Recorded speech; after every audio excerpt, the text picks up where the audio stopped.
안녕하세요. 사연 읽어주는 남녀입니다.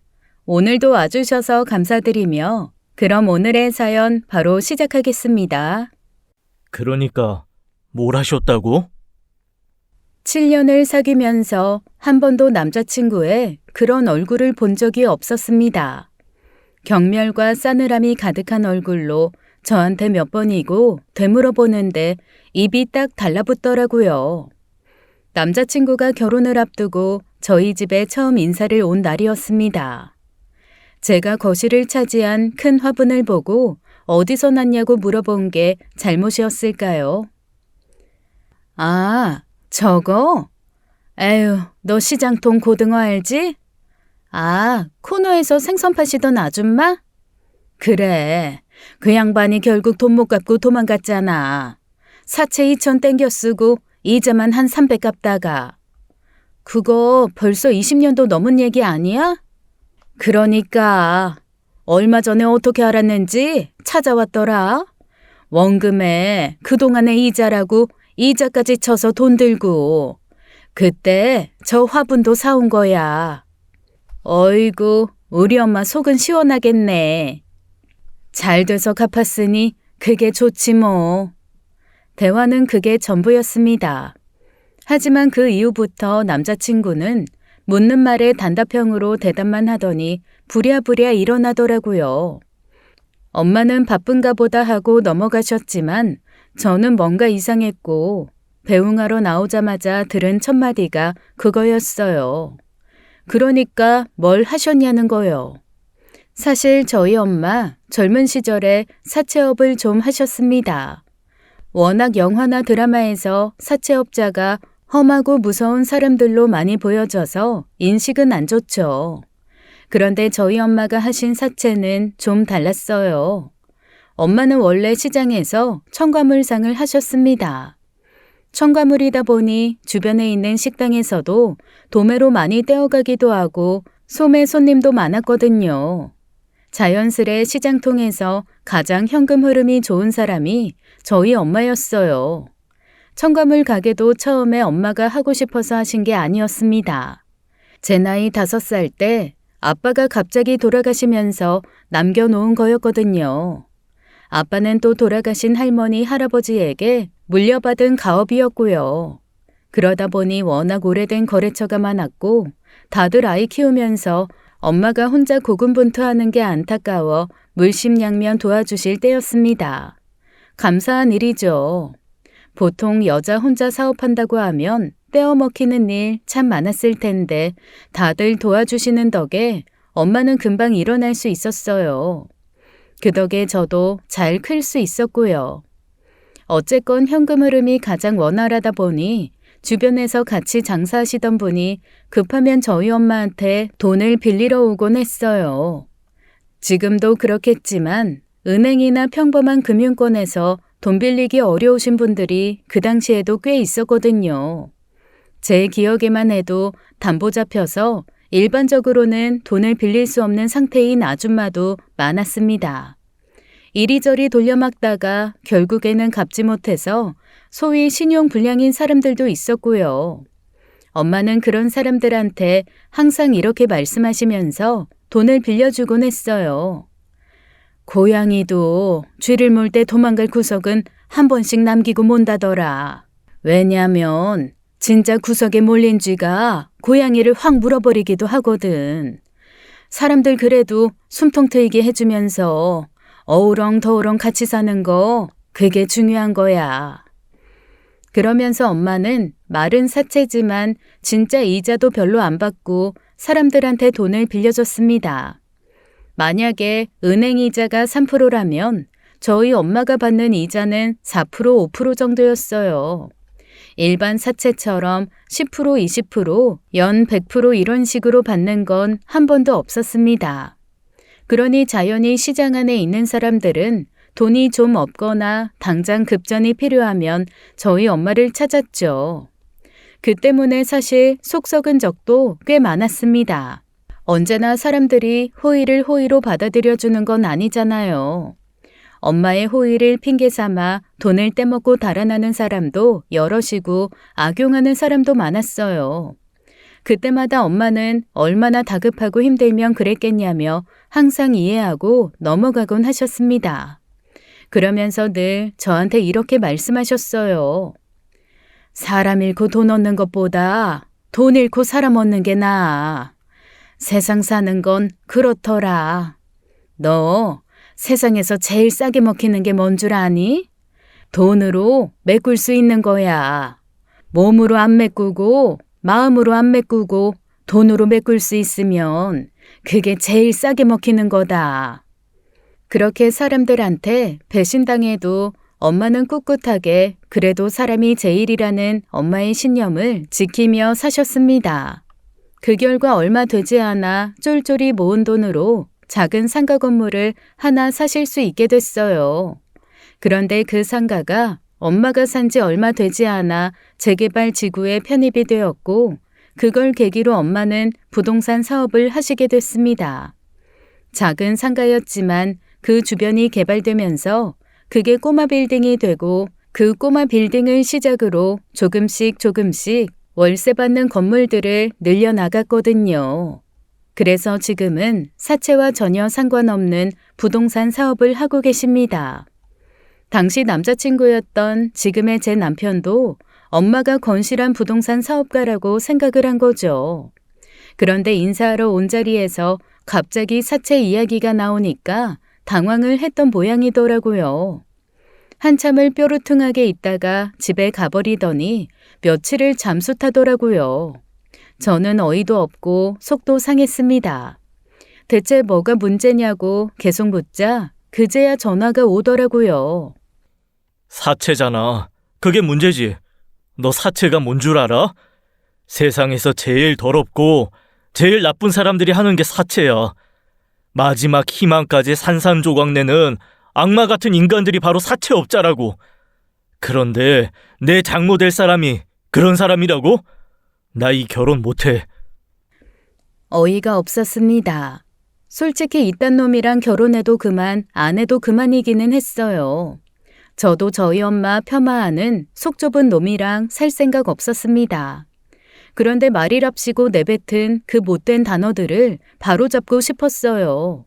그래서 끈질기게 만나서 얘기하자고 했고 이 사람은 그게 제가 매달리는 거라 생각했더라고요. 결국 한 일주일 만에 저희는 마주 앉았습니다. 그래, 헤어져. 결혼해도 그만, 안 해도 그만이야. 근데 나도 할 말은 해야겠어서 만나자고 했어. 그러자 급 당황을 한 얼굴이 되더라고요. 제가 빌고 매달릴 줄 알았나 봅니다. 당황해서 어버버 하길래 저는 와다다 저희 엄마에 대한 얘기를 쏟아냈어요. 말이 사채지 그냥 어려운 사람들에게 돈을 빌려준 거다. 엄마가 능력이 있었으면 은행을 세웠겠지만 그게 아니니 그냥 차용증 쓰고 빌려준 거 아니냐. 사채 말고 다른 단어가 있으면 쓰겠지만 개인이 돈 빌려주는 걸 의미하는 단어가 사채인 걸 어떡하냐. 우리 엄마 모진 사람 아니다 등등 제가 구구절절 잘 설명을 했습니다. 그런데도 그 사채라는 한 단어에 꽂혀서 계속 저한테 펄펄 뛰는 거 있죠. 그런 식으로 더럽게 모은 돈으로 이 부를 잃었다면 그 부는 다 더러운 거야. 저 그 말에 완전히 기가 탁 막히고 말았습니다. 저희 엄마가 한 번도 더러운 돈으로 저 키웠다고 생각한 적이 없었거든요. 엄마가 얼마나 힘들게 노력하고 고생하셨는지 알기 때문에 그런 식으로 엄마의 노력을 폄하하는 것 그 자체는 견딜 수가 없었습니다. 그래? 그러면 더 이상 할 말이 없네. 그 더러운 돈으로 예단 예물할 수도 없고 너 차 바꿔주는 것도 못하겠다. 다 취소하고 우리 사이도 끝내자. 너희 집에 보냈던 거 그대로 다시 보내. 더러운 돈으로 산 거 하루라도 더 그 집에 있는 거 싫을 테니까. 그러고 일어났는데 어이구 이 인간이 받았던 걸 다시 주기는 아까웠던 모양이더라고요. 저를 탁 잡으면서 한풀 기죽은 목소리로 주섬주섬 변명을 하기 시작했어요. 야, 지금 내가 헤어지자고 이러는 거 아니잖아. 물론 네가 그렇게 오해할 수는 있는데 나도 나름 사정이 있어. 무슨 사정? 무슨 사정인데 네가 우리 엄마를 그렇게 무시하고 짓밟아야 하는데? 나 사채업자에 대한 트라우마가 정말 크단 말이야. 너 내가 카드 대출 하다못해 할부도 안 한다는 거 잘 알잖아. 나 진짜 뭐 빌리고 하는 거 끔찍히 싫어하는 거 알잖아. 그 말을 하는데 남자친구 손이 벌벌 떨리고 목소리가 문풍지처럼 흔들리더라고요. 그래도 오래 사귄 사이니 그런 행동을 할 때 이 사람이 어떤 상태인지는 알잖아요. 그래도 저도 일단 화를 가라앉히고 그 사람 앞에 다시 앉았습니다. 생각해보니 진짜 빌리는 거 싫어하고 빚지는 거에 예민하긴 했어요. 하다못해 이사간 집에서 드릴이 잠깐 필요한 적이 있었는데 옆집에서 그거 잠깐 빌리는 것도 싫어하더라고요. 결국 10수만 원짜리 드릴을 샀습니다. 그때는 그냥 까다로운 인간이네 하고 넘어갔는데 생각해보면 그게 이 사람의 큰 트라우마인가 보다 싶더라고요. 자기 트라우마를 간신히 내보이며 사과를 하길래 일단 그때는 용서하고 넘어갔습니다. 그 사람도 저희 친정엄마에게 막말한 건 진심으로 사과했고요. 그런데 대체 왜 그런 트라우마가 있는 건지는 대답을 못 하더라고요. 문제는 결혼 후였습니다. 남편은 뒤끝은 없는 사람이거든요. 저랑 오해를 풀고 나서는 저한테도 저희 엄마한테도 잘하곤 했습니다. 사채의 사도 입에 올리지 않고 말이죠. 그런데 문제는 저희 시어머니였어요. 어느 날 저랑 남편이 시댁에 가자마자 시어머니가 팔짱을 딱 끼고 이러시더라고요. 아이고, 우리 사기 결혼 며느님 행차하셨네. 아주 뒷골목에서 못된 것만 배우셨어. 사람 속이고, 뒤통수 치고, 응? 현관 딱 들어서자마자 들리는 말에 저도 남편도 이게 대체 무슨 소린가 싶어 우뚝 서버리고 말았습니다. 엄마, 그게 무슨 얘기예요? 어머님, 대체 그게 무슨... 어이구, 옛날에 나라가 혼란스러울 때 쌍놈 청것들이 양반 문서 사서 그 노릇 했다더니 딱 네 엄마가 그렇더라.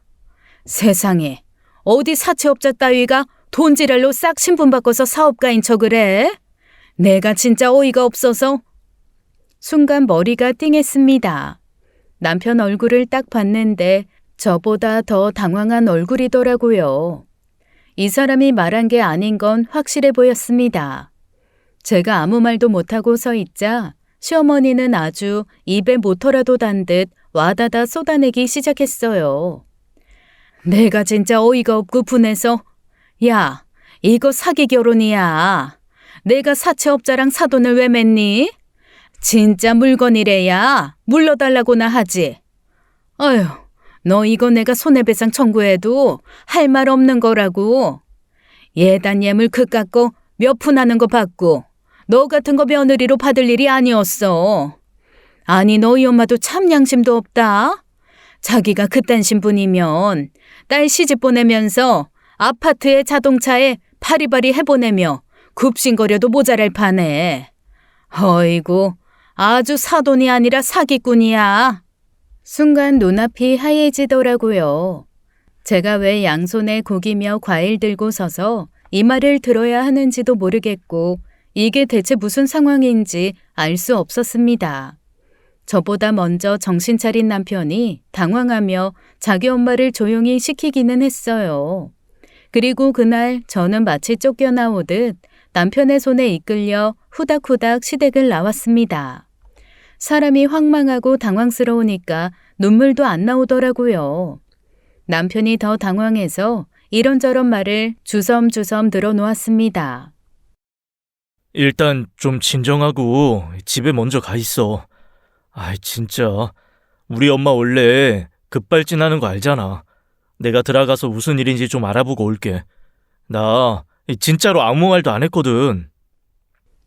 남편은 얼마나 놀라고 억울했는지 자기가 다 눈물을 글썽이더라고요.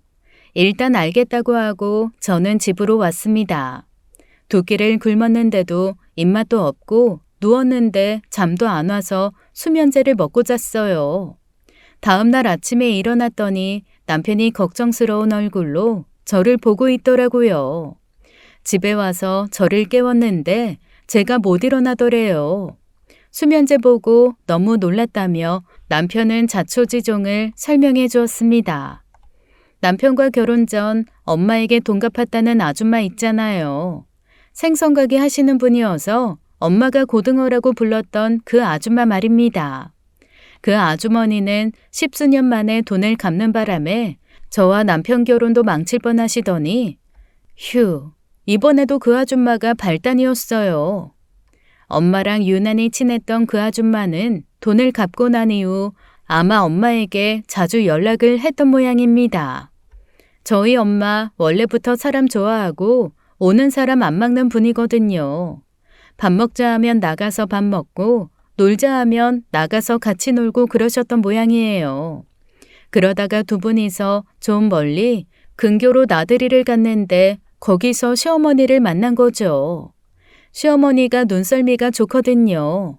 뭐 눈썰미라기보단 다른 사람 뒷담을 엄청 좋아합니다. 그거 아시죠? 다른 사람 뒷담 깔려면 진짜로 예민하게 여기저기에 관심 많이 가져야 된다는 거요. 저희 시어머니 완전 동네 CCTV입니다. 자기한테 불리한 얘기는 절대 기억을 안 하시면서 자기한테 유리할 것 같은 거 혹은 가십이 될 만한 건 기가 막히게 기억을 하시거든요. 시어머니가 딱 알아채신 겁니다. 결혼식 때 못 본 사람인데 저희 엄마랑 친하다고 하니까 이상한 생각이 드셨나 봐요. 보통 친한 사람들끼리는 자식들 결혼식에 꼭 참여하잖아요. 그런데 그렇게 시어머니가 한 번에 알아보실 수밖에 없었던 게 그 생선가게 아주머니가 굉장히 비주얼이 특이하신 분입니다. 한마디로 우리나라에선 보기가 쉽지 않은 비주얼이에요. 머리는 빡빡머리에 덩치도 100kg은 넘을 만큼 아주 크십니다. 게다가 목소리도 걸걸하고 얼마나 남자 같으신지 저도 처음에는 어린 마음에 아줌마가 아니라 아저씨인 줄 알았을 정도였으니까요. 그런 사람이 저희 어머니 옆에 딱 붙어 있으니 시어머니의 촉이 뺑글뺑글 돌아간 거죠. 게다가 아주 오랜 세월 친하게 지냈던 사람이라고 하는데 결혼식에서 본 적은 없고 뭔가 이상하셨던 모양입니다. 뭐 그 자리에서 당장 물어볼 수는 없으니 그냥 넘어가셨었는데 하필이면 그 이후에 길에서 한번 우연히 만나신 적이 있었나 봐요. 저희 시어머니가 붙들고 물어본 거죠. 아유, 우리 사돈이랑 엄청 친해 보이시던데 제가 우리 사돈이랑 안 하는 얘기 없이 다 아는 친한 사이거든요. 그런데 한 번도 그쪽 얘기 들은 적이 없어서 제가 너무 궁금했어요. 그러자 그 아주머니께서 정말 해맑게 모든 상황을 다 얘기를 한 겁니다. 아, 제가 그동안은 어떻게 말을 할 수 없는 상황이었죠. 기껏 사채 잘 빌려줬는데 갚지도 않고 도망 다니다가 이제서야 나타났으니 저도 진짜 언니한테 면목이 없습니다. 사채라고요? 네네. 저희 언니 아주 유명한 사채업자였잖아요. 지금 사업하는 돈 다 거기에서 모은 자금이고. 모르셨어요? 아니요. 알았죠. 그런데 돈 빌린 분은 처음 만나서. 어휴, 우리 시장바닥에서 언니한테 돈 안 빌린 사람 찾기가 힘들었죠. 그 말 한마디를 듣고 시어머니가 그난리를 치신 겁니다. 사실 그날 그 대화를 하고 그 아주머니께서는 뭔가 기분이 쎄해서 저희 엄마한테 말씀을 하긴 하셨었대요. 저희 엄마가 속으로 아이고 이거 큰일 났구나. 안 그래도 사위놈도 그렇게 내가 사채했다는 소리 듣고 난리가 났었는데라고 생각을 하셨다네요. 남편이 그 얘기를 하면서 한숨을 푹 쉬더라고요. 그래서 제가 물어봤습니다. 아니, 대체 무슨 일이 있었길래 그렇게 다들 사채라면 끔찍하게 생각하는 거야? 그랬더니 남편이 더듬더듬 어렸을 적에 사채업자한테 아주 크게 당한 적이 있다고만 얘기하더라고요. 나는 사실 너무 어렸을 때라 자세하게 기억은 안 나. 우리 집에 와서 다 뒤집어 엎고 엄마 아빠 바닥에 내팽개치고 사실 그런 거밖에 기억이 안 나거든. 어린 마음에 너무 무서웠던 데다가 내가 좋아하는 로봇 장난감 같은 거 다 부셔버리고 그러니까 사실 나로서는 좋은 기억은 없지. 왜 사채업자가 집에 왔던 거였는데? 아버님 사업하시는 분도 아니었고 그렇게 허투루 돈 쓰시는 분들 아니잖아. 글쎄, 그건 나도 잘 모르지. 여튼 우리 집의 사채에 좀 예민한 건 사실이야. 그렇게 얘기를 하고 사실은 마무리가 될 줄 알았습니다. 그런데 저희 시어머니 그날 이후부터 말끝마다 사채업 하시는데 정말 미치고 팔짝 뛰겠더라고요. 그나마 시아버지와 남편만 있을 때는 저한테만 들리게 조그맣게 얘기를 하곤 하십니다. 마치 혼잣말처럼 말이죠. 예를 들면 이런 겁니다. 설거지를 하고 있으면 툭 옆에다가 설거지거리 그릇을 내놓고 이렇게 중얼거리십니다. 아이고, 사채업자 딸내미가 내 집 그릇을 씻을 날이 올 줄이야. 내 꿈에도 상상을 못했네. 제가 무슨 말이라도 하려고 치면 휙 돌아서서 자리를 피해버리십니다. 뭐 그것까진 괜찮았어요.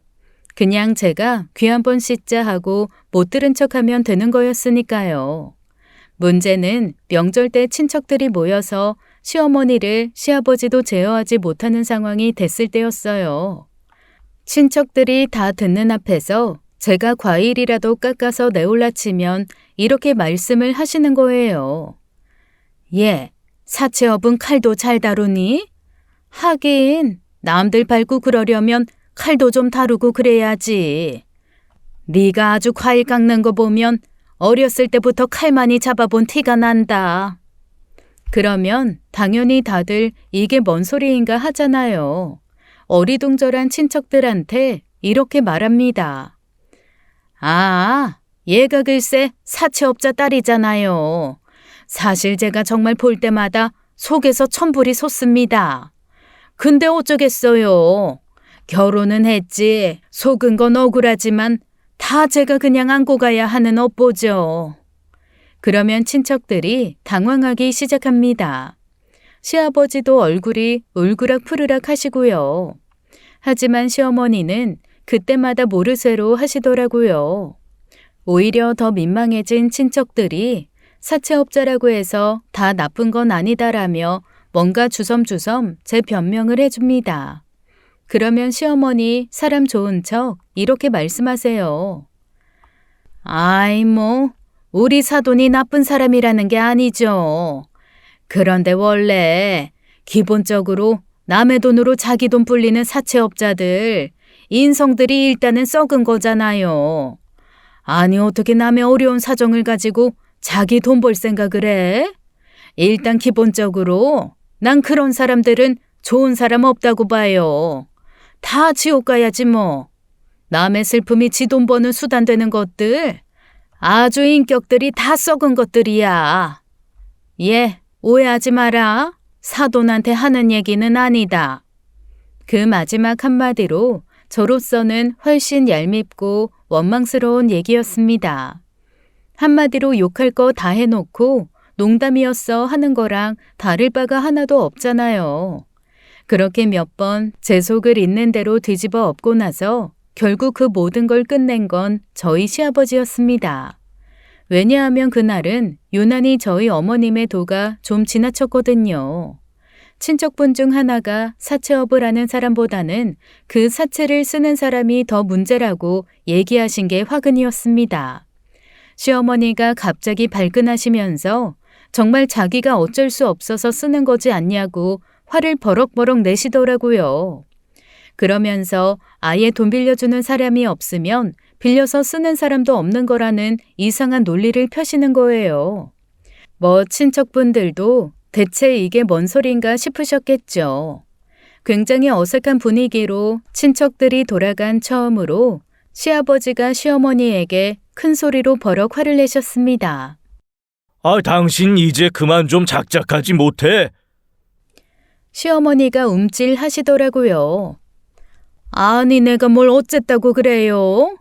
그리고 당신이야말로 애들 앞에서 나한테 소리를 왜 질러요? 이게 도가 지나치잖아, 지금. 새애기 기분 나쁘게 하려는 의도 외에 당신이 지금 원하는 게 뭐야? 아니, 내가 얘 기분 나쁘게 해서 얻을 게 뭐가 있다고. 그냥 난 있는 그대로 얘기한 거예요. 뭐 사채업자가 자랑스러운 직업인가? 아니잖아. 그리고 얘가 우리한테 그 말 안 한 것도 사실이잖아요. 나는 사실을 말한 것밖에는 없어요. 그리고 당신도 내가 사채업자 때문에 얼마나 힘들어했는지 잘 알잖아요. 사실, 그거 당신 말 잘했네. 사실을 말한 죄밖에 없다고? 그럼 나도 한번 어디 사실을 말해봐? 그거 솔직히 누가 잘못한 거야? 돈 빌려준 사람이 잘못한 거야? 아니면 빌린 당신이 잘못한 거야? 오늘 어디 한번 시시비비 가려봐, 진짜로? 시아버지가 그렇게 말씀하시자 갑자기 시어머니가 입을 딱 다무시더라고요. 저는 뭐야, 이건 또 무슨 일이지 싶었습니다. 한 번도 시어머니가 왜 사채를 썼는지는 사실 들은 적이 없었거든요. 남편도 왜 썼는지는 모르고 그냥 자기네들이 힘들었었다고만 얘기를 했으니까요. 시아버지가 아주 냉정하게 한마디 하셨습니다. 한 번만 더 내 집에서 사채 사자라도 나오는 날이면 누가 잘했건 잘못했던 간에 아주 다들 홍군형 날 줄 알아. 내 집에서 그 단어 금지야. 시아버지가 그렇게까지 서슬퍼렇게 말하니 시어머니도 별 도리가 없으셨던 모양이더라고요. 사실 그 다음부터는 그다지 큰 어려움은 없었습니다. 물론 시어머니가 한 번씩 제 옆에서 슬그머니 혼잣말처럼 사채에 어쩌고 중얼중얼거리긴 하셨어요. 그런데 그때마다 남편이 눈치껏 달려와서 제 편을 들어주곤 했거든요. 엄마, 또 이 사람한테 사채 어쩌고 저쩌고 얘기한 거 아니지? 나 귀 엄청 밝아. 다 듣고 있어. 아이, 진짜 너랑 네 아빠는 아주 날 못 잡아먹어 안달이지. 내가 무슨 사채 얘기를 했다 그래? 얘, 내가 너한테 사채 얘기했니? 그렇게 말하는데 제가 어떻게 방금 어머님 제 귀에다 대고 사채라고 속삭이셨잖아요 라고 말할 수가 있겠어요. 그냥 어색한 웃음을 지으며 허허허 하고 넘어갈 뿐이었죠. 어쨌건 제 머릿속에는 계속 궁금증이 커져가긴 했습니다.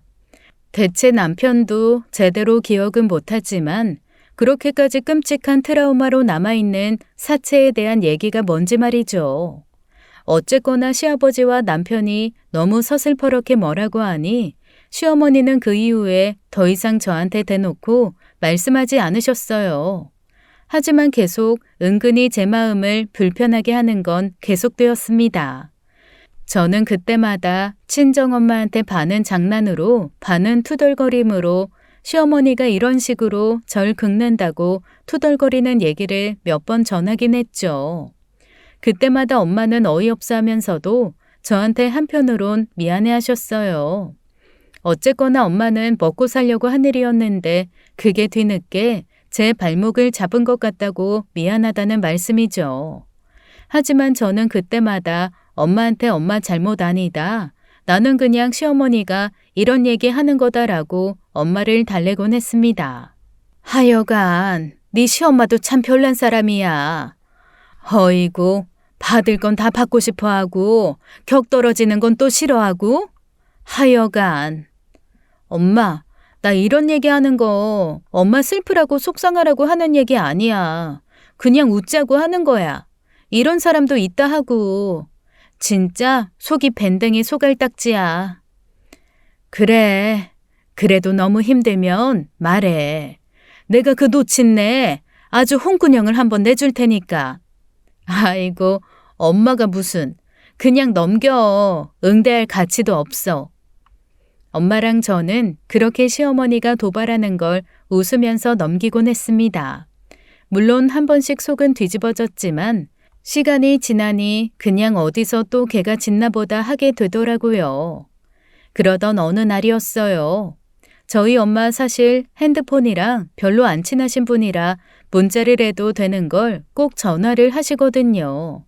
그런데 뜬금없이 문자가 온 겁니다. 지금 당장 집으로 오라고요. 저 진짜 가슴이 철렁했습니다. 혹시 강도나 도둑이 들었나 싶은 생각까지 들어서 하던 일 그대로 두고 바로 친정으로 달려갔어요. 그런데 친정에 있는 건 도둑이나 강도가 아니라 바로 시어머니였습니다.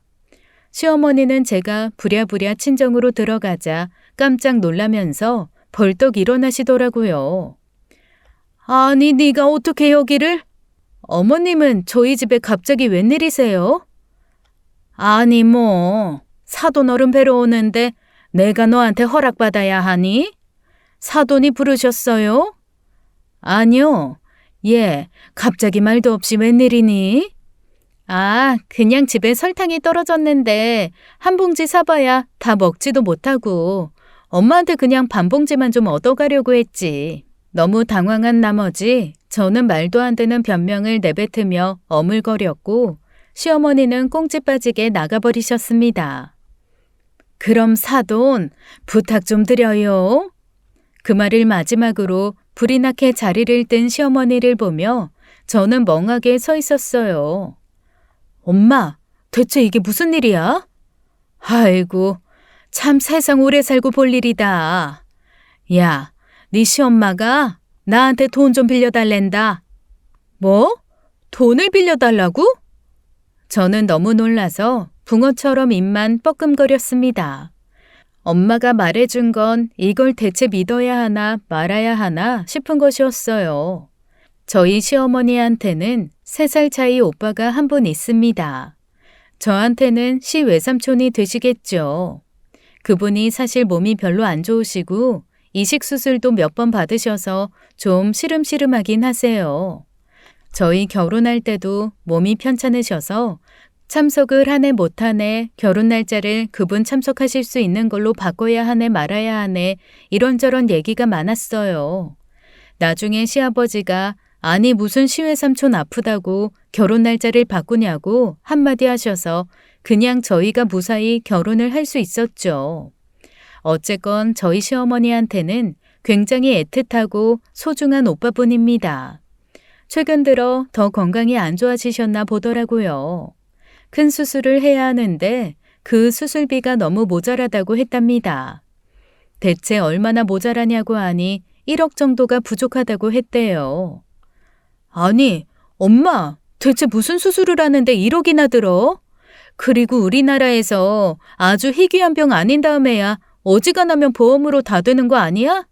내가 알기론 시외삼촌 그래도 보험도 잘 들어놓으시고 자식들도 착해서 자기 아버지 병원비 안 되겠다고 할 사람들은 아닌데. 아니 뭐 각자 집에 사정들이 있겠지. 이때까지 든 돈이 너무 많아서 자식들도 이번에는 힘들다 어쩌다 뭐 그런 말들을 하나 봐. 어쨌건 자기 오빠 가망이 없는 건 알지만 그렇다고 해서 이렇게 보낼 수는 없지 않냐고 와가지고 줄줄 울다 갔어. 되든 안 되든 어쨌건 마지막까지는 꼭 노력해보고 싶다고. 자기 아버지 대신 손잡고 결혼 때 입장해준 오빠라고 하대. 정이 많은 사람이라고 고생만 하다 가게 할 순 없다고 그렇게 말하는데 어떡하니. 그래서 엄마 빌려주기로 했어? 근데 뭐 어쨌건 적은 돈은 아니니까 나도 생각을 좀 해보겠다고 했지. 그러면 난 왜 불렀어? 야, 생각해봐라. 너희 시어머니가 너를 사채니 뭐니 돈 때문에 얼마나 달달붙고 괴롭혔니. 이런 약점이라도 하나 네가 쥐고 있어야 너한테 이런저런 말 좀 덜하지 않겠어? 야, 우리 엄마 그 짧은 시간 안에 별 생각을 다 하셨네. 자식 키워봐라. 모든 머리가 다 자식 위주로 돈다. 그래서 엄마 빌려줄 거예요? 아니 뭐 돈이 없는 것도 아니고 더 솔직히 말하면 내가 너 예단 예물을 더 요구했으면 그 정도 돈은 울며 겨자 먹기로 해줬어도 해줬을 거잖니. 이참에 네가 조금 더 사는 게 편해질 수 있으면 그 1억 없다 셈치고 한번 해줘도 되지 않겠나 싶어. 그리고 뭐 다른 데 사치하면서 쓴다는 것도 아니고 고생한 오빠 한번 마지막까지 해보고 싶다고 저러는 건데 사람 마음이 또 그게 아니잖아. 너도 그렇고 나도 그렇고 살다 보니 그래도 혈육만한 거 없지 않니? 그래서 그냥 해줄까 싶기도 해. 내 생각엔 그거 해주고 나면 그 돈 못 받을 것 같은데. 아유, 누가 돈 빌려주면서 받을 생각하니 반 포기하고 주는 거지. 사채도 그랬어. 내가 줘도 못 받는다 생각하는 돈만 돌렸어 항상. 그래야 내 속이 남아나지 반드시 받아야 한다라고 생각하고 빌려주면 제명에 못 살아. 나 지금은 받을 생각은 없어. 내가 말했잖아. 그냥 네가 조금 더 편하게 살 수 있으면 나는 그걸로 족하다고. 대신 조건은 하나 걸어야지. 무슨 조건? 다시는 너 이런저런 말로 괴롭히지 말라고. 나 이거 내 자식 괴롭히지 말라고 해주는 돈이라고 그냥 그렇게 얘기하려고. 엄마, 나는 어째 마음이 영 불편하네. 아이고, 불편할 거 없어. 내 돈 가지고 내가 내 자식 편하게 살게 해준다는데 네가 뭐가 불편할 일이 있어? 엄마는 그렇게 딱 잘라 얘기하고 저희 시어머니에게 돈을 빌려주셨습니다. 사실 저희 시어머니 때문에 저희 엄마가 어느 정도 저한테 부채의식을 갖고 있긴 했거든요. 비록 먹고 살려고 그런 거고 선한 의도로 한 거였지만 저 때문에, 아니 당신 때문에 자식이 싫은 소리 듣고 고생한다고 생각하셔서 엄마가 많이 슬퍼하셨습니다. 이참에 시어머니가 저한테 막말하는 거 막을 수 있다면 엄마로서는 평소 말씀하셨던 것 같이 돈으로 막을 수 있는 가장 쉬운 길을 택한다라고 판단하셨던 것 같아요. 그렇게 엄마는 시어머니에게 조건을 걸고 돈을 빌려주셨습니다. 그리고 돈을 빌려주는 자리에 저도 참석을 시키셨어요. 본인이 아쉬우니 돈을 빌리러 오기는 했지만 그 자리에 제가 있는 거 보고 저희 시어머니 엄청 당황하시더라고요. 사부인, 서운하셔도 하는 수 없습니다. 지금까지 사부인이 저희 딸한테 사실 서운하게 하지 않으셨습니까? 며느리도 자식인데 자식 마음에 못 박으셨잖아요. 저 다시 한번 말씀드리지만 제 딸한테 더 이상 싫은 소리 하지 마시라고 빌려드리는 겁니다. 그래서 당사자인 이 아이도 제가 오라고 했습니다. 괜찮으시죠?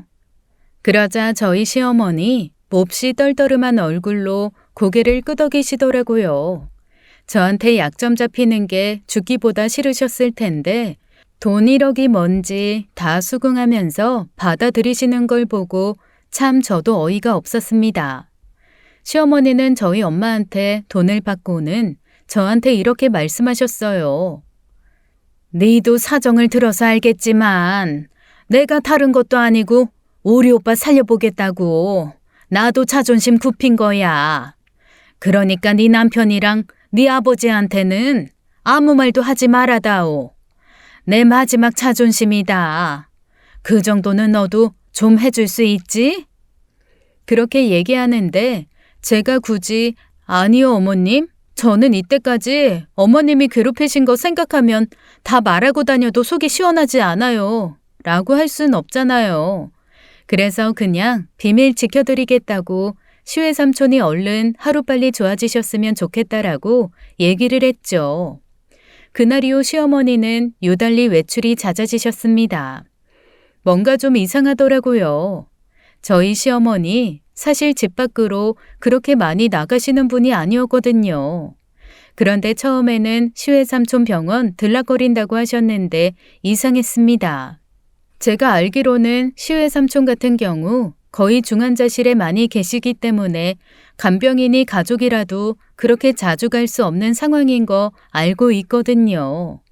분명히 병원 가시는 것 같진 않고 그런데 자꾸만 시외삼촌 핑계로 집을 비우시니 뭔가 이상한 생각이 들었습니다. 그래서 남편한테 물어봤죠. 저기 혹시 시외삼촌 어머님 못 받으시는 분 많이 편찮으신가? 그러신 것 같아. 안 그래도 아빠가 한번 말씀하시더라. 아, 그래? 그렇구나. 그런데 엄마도 아마 속 좀 끓이고 있을 거야. 사실 아빠가 그동안 엄마 가족들 엄청 많이 도와줬거든. 그런데 뭐 아빠도 퇴직하시고 현금 딸리고 하니까 좀 싫은 소리도 하고 그러셨던 모양이지. 엄마 형제들이 딱히 고마워하지도 않는 것 같고 하니까. 아, 그렇구나. 어머니도 걱정이 많으시겠네. 저는 남편 말을 듣고 고개를 갸웃거렸습니다. 그렇다면 시외삼촌이 편찮으신 건 사실이겠다 싶었어요. 뭐 진짜로 시외삼촌 병원비라면야 제가 할 말은 없었죠. 그런데 영 껄끄러운 건 시어머니의 태도 변화였습니다. 처음에는 시외삼촌을 돌보는 것처럼 다녔는데 그러기엔 너무 화려한 차림으로 나가시더라고요. 무엇보다 저희가 한번 같이 가겠다고 하는 말을 한 번도 받아들여 주지 않았습니다. 어이구, 사람도 잘 못 알아보는데 뭘 가. 그냥 있어. 그래도 어르신이 편찮으신데 가서 병문안 가보기는 해야 하지 않겠어요? 아유, 얘가 왜 이렇게 말을 안 들어? 그냥 있으라니까. 그 느낌이 어쩐지 저희를 위하는 게 아니라 못 가게 막고 싶어 하는 느낌이었습니다. 그러면서 시어머니는 시아버지와 남편이 당황할 정도로 저를 위하는 척 하셨어요. 얘, 병원 들락거리다가 혹시 너 이상한 병이라도 옮으면 어쩌니? 원래 집안에 여자가 아프면 다 무너지는 거야. 넌 그냥 아무 생각 말고 너만 위하고 살아라. 아유, 우리 며느리가 든든해야 내 아들도 행복하지. 뭐야, 엄마, 뭐 잘못 드셨어? 갑자기 왜 이러셔? 무슨 소리야? 원래 며느리 사랑은 시어머니 아니겠어? 허허허.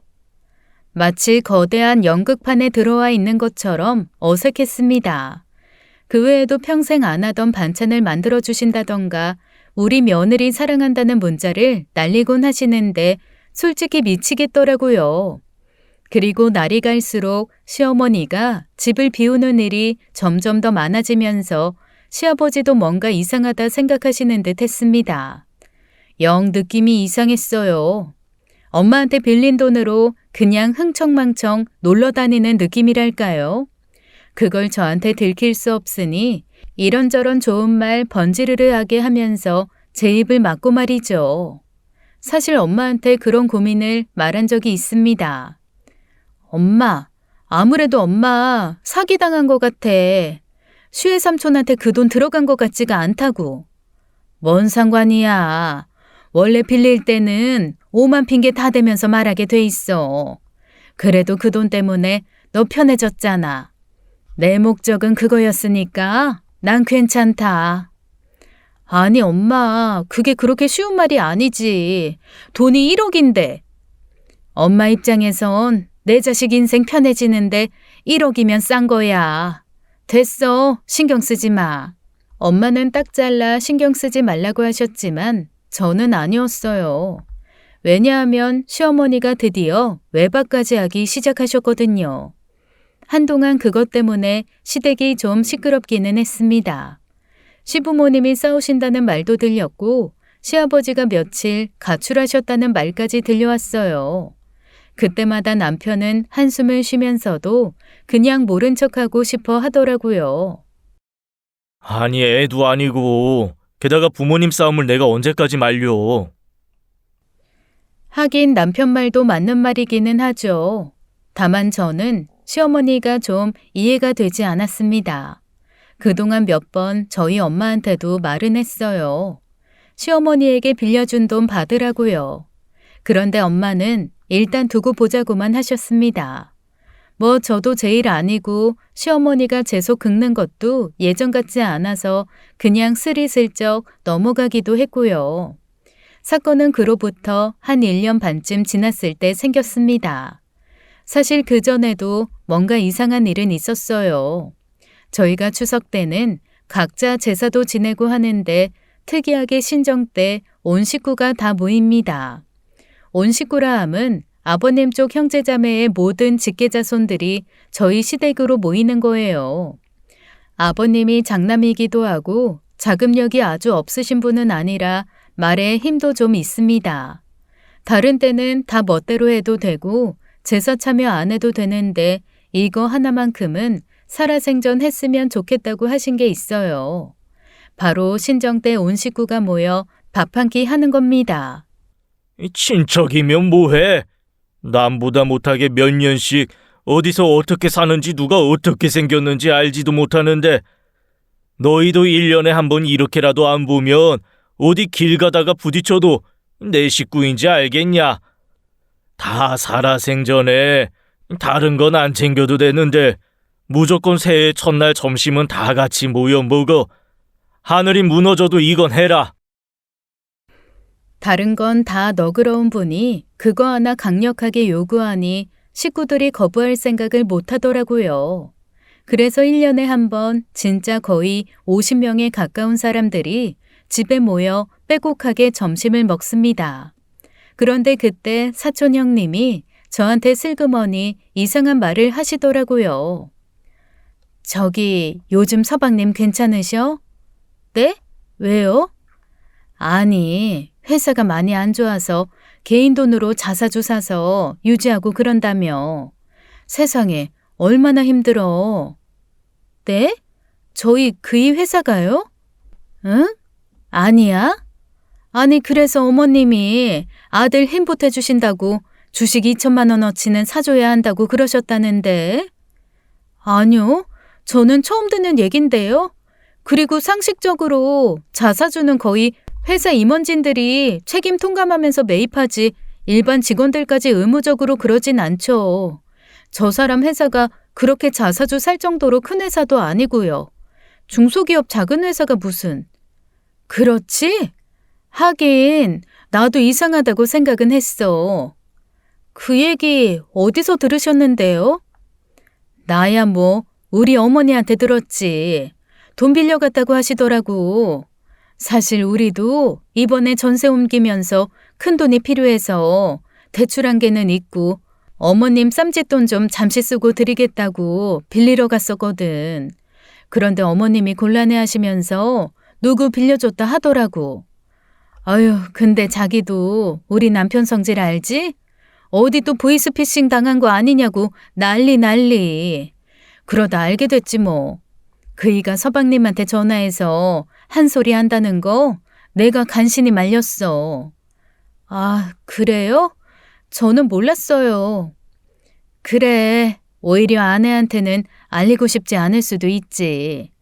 아유, 내가 괜한 소리 했나 보다. 잊어, 응? 그냥 잊어. 그렇게 후다닥 말을 마무리하고 자리를 뜨는데 영 기분이 찜찜한 거 있죠?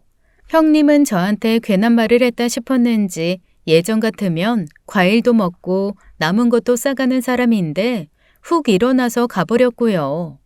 어느 정도 사람들이 돌아가고 설거지를 하려는데 어머님이 옆으로 오시더라고요.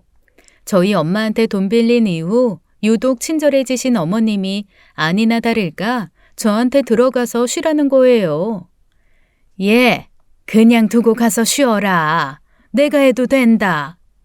어머님, 혹시 분당 어머니한테 돈 빌리셨어요? 그이 회사 자사주 산다고? 그러자 시어머니 얼굴이 하얗게 질리며 당황을 하시더라고요. 내가? 아니 무슨.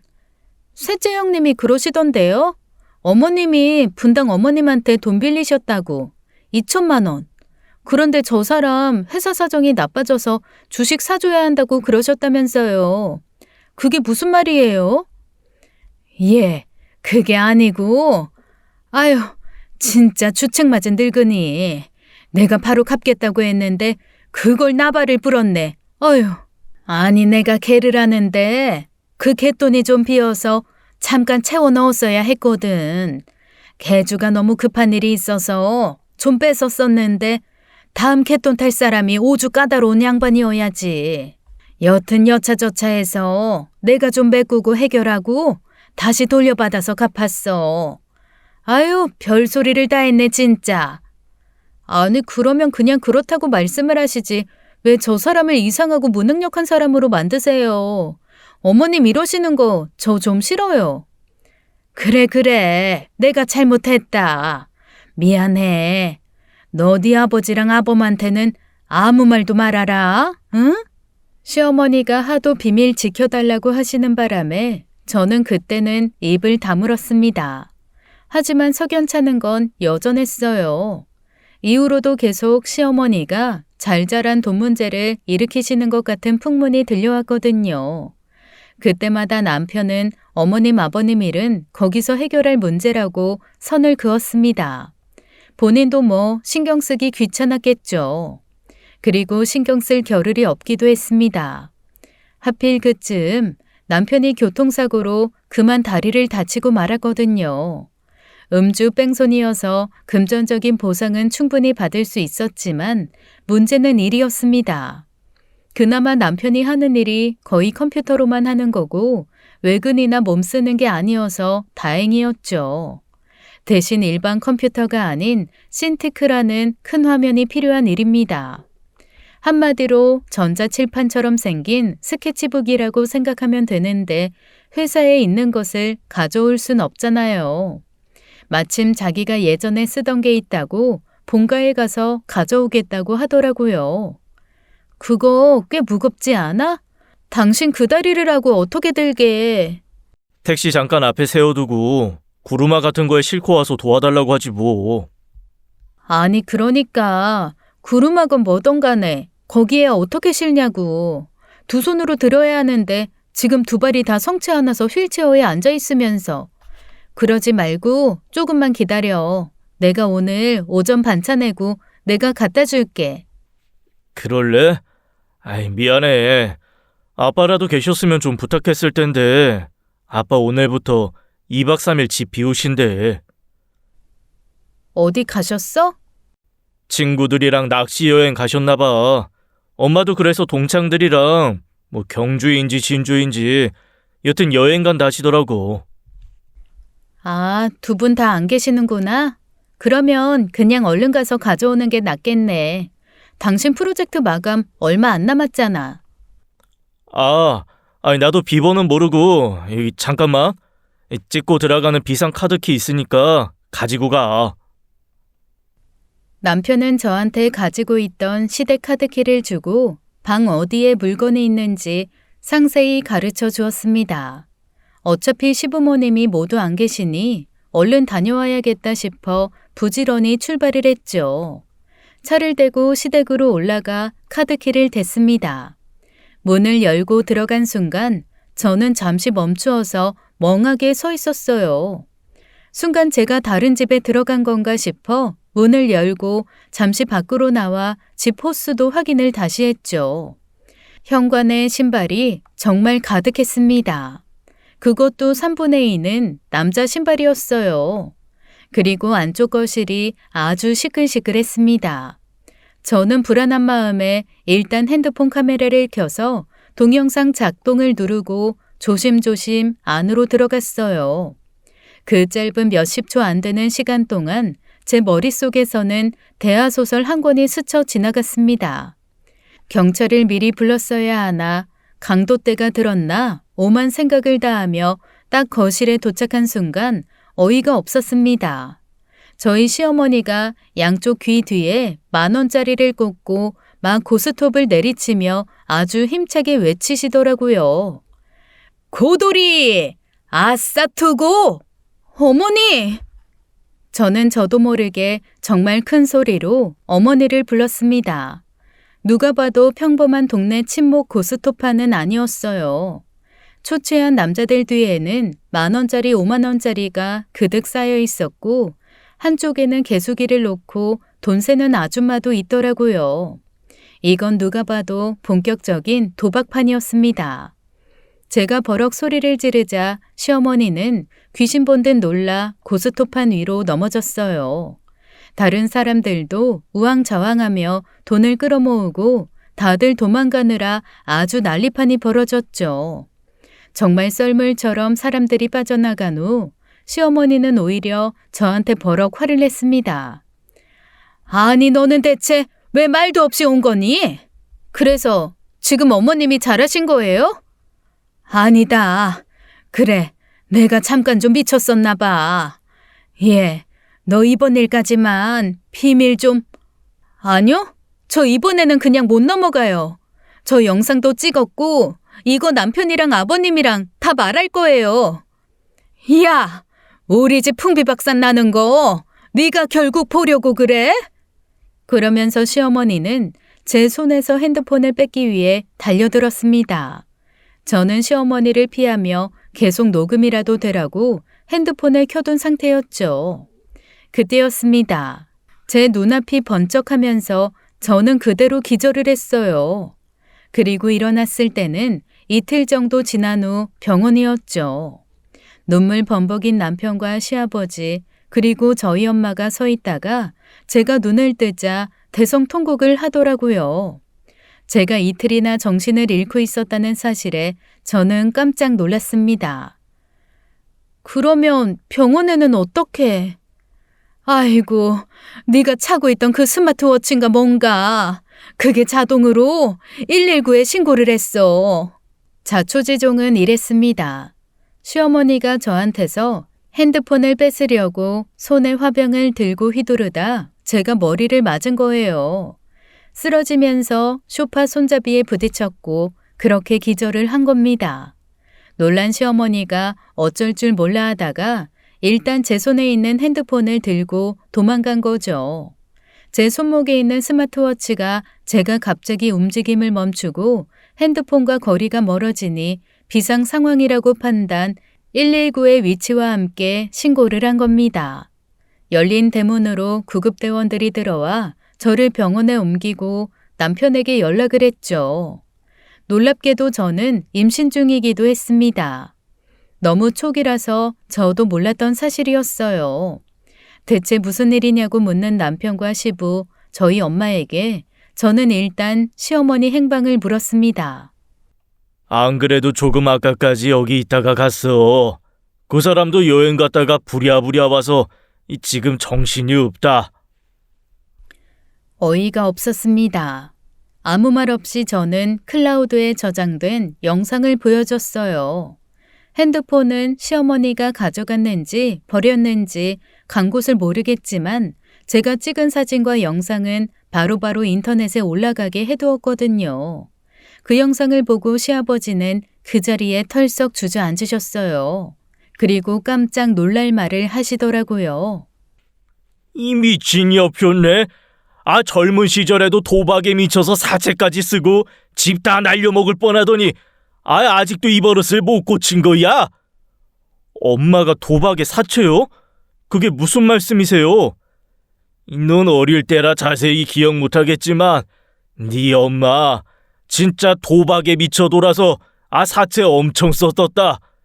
그 사채업자들이 집까지 들이닥쳐 이 어린 네 장난감까지 싹 다 가져갔으니 그때도 다시는 고스톱 손에 잡지도 않겠다고 혈서까지 써서 용서를 빌길래 용서해줬는데 내 이럴 줄 알았다.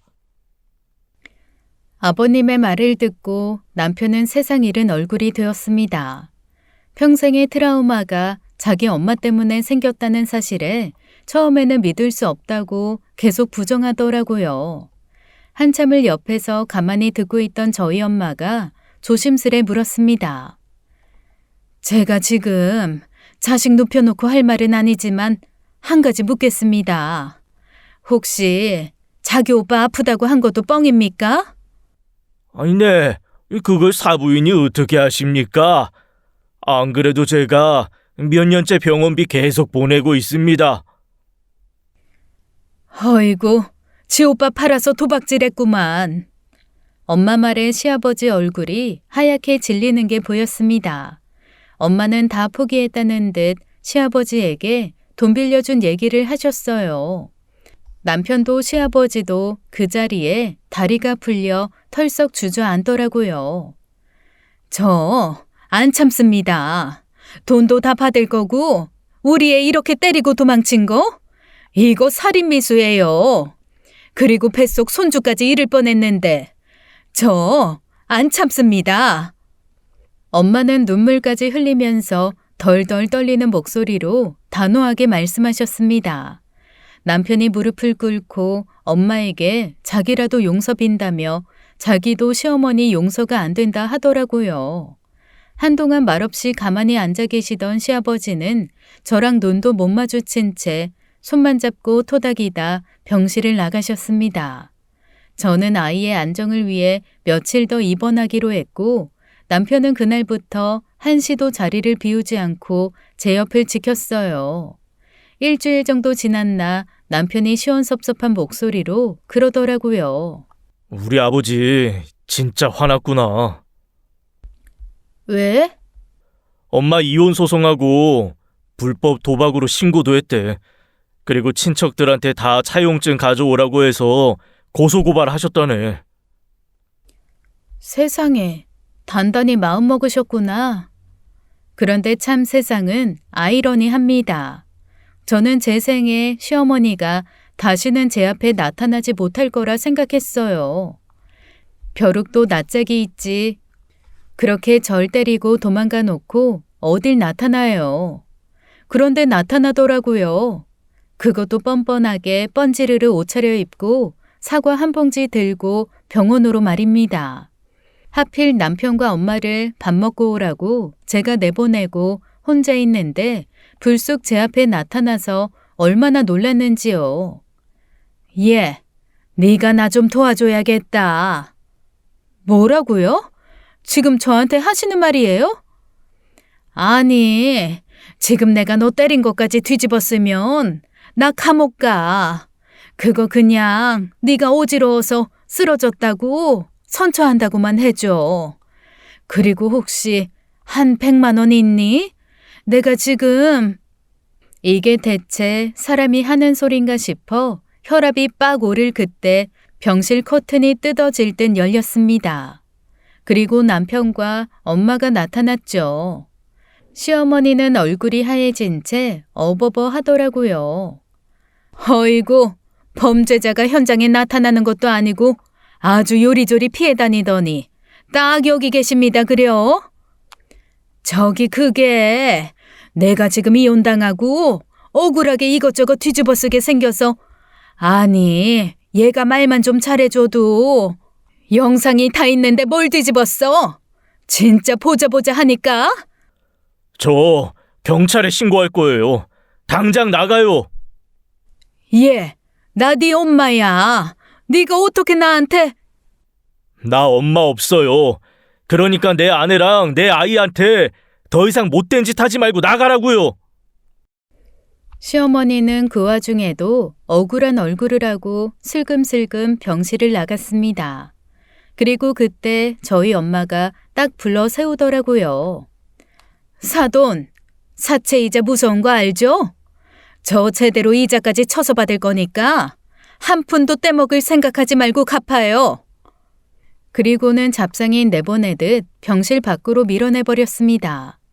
이후 엄마는 정말 변호사를 2명이나 고용해서 시어머니에게 원금의 이자까지 싹 다 받아냈습니다. 저를 때린 것은 폭행뿐 아니라 두고 도망간 탓에 살인 미수까지 더딥혀졌어요. 어떻게 변호사를 잘 썼는지 집행유예를 받기는 했지만 벌금이 꽤 컸습니다.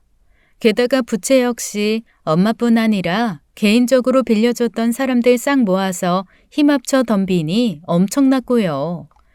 여튼 그날 이후 저희 집은 시어머니와 완전 인연을 끊고 사는 중입니다. 남편도 그렇게 소원하던 아이가 잘못되었을 수도 있었다는 생각에 엄마라면 치가 떨린다고 하더라고요. 게다가 어렸을 적 트라우마를 만든 장본인이라는 걸 알고 아주 진절머리를 쳤습니다. 뭐 소문엔 시어머님 친정 여기저기를 떠돌며 눈칫밥 먹는 중이라고 하더라고요. 특히 시외삼촌 집에서는 문전박대 당하셨대요. 그게 바로 인과응보 아니겠어요? 지금까지 사연 읽어주는 남녀였습니다. 끝까지 시청해주신 여러분 감사드리며 저희는 다음 사연으로 돌아올게요. 감사합니다.